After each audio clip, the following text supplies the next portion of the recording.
লাইলন্তিকা tilapia মাছের মাথাগুলো রয়ে গেছে, এখন আমি এই মাথাগুলো ঝাল বানাবো। বাড়িতে বেশ সবাই ভালো খাবে। মাছটাকে লবণ হলুদ দিয়ে মাখিয়ে নিচ্ছি, সর্ষের তেল দিয়ে নিচ্ছি, মাছের মাথাগুলোকে ভেজে নিচ্ছি। দুটো টমেটো কুচিয়ে নিলাম, লঙ্কা ও ফেলে পাতাও কুচিয়ে নিলাম, রসুন কুচিও করে নিলাম।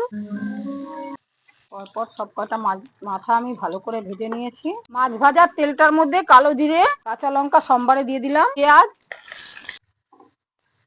রসুন কুচিগুলো দিয়ে দিচ্ছি, টমেটো কাঁচা লঙ্কা পরিমাণ মতন লবণ হলুদ দিয়ে আমি ভালো করে নেড়ে নিচ্ছি। অল্প জিরের গুঁড়ো ধনের গুঁড়ো লঙ্কার গুঁড়ো কাশ্মীরি লঙ্কার গুঁড়ো দিচ্ছি লাল হওয়ার জন্য। ভালো করে নাড়িয়ে দেবো, সামান্য জল দিয়ে দিচ্ছি। মশলার থেকে তেল ছেড়ে দিয়েছে, খুব সুন্দর কষানো হয়ে গেছে। এবার আমি জল দিয়ে দিচ্ছি,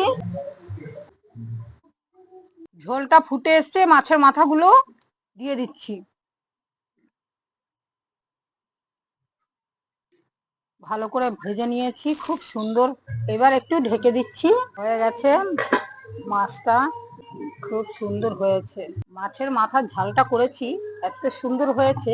এবার আমি ধনেপাতাগুলো উপর দিয়ে দিয়ে দিচ্ছি, একটু বেশি করেই ধনেপাতা দিচ্ছি, বেশ স্বাদ হয়। এইভাবে তেলাপিয়া মাছের মাথা রান্না করবেন, বেশ খুব সুন্দর স্বাদ হয় খেতে।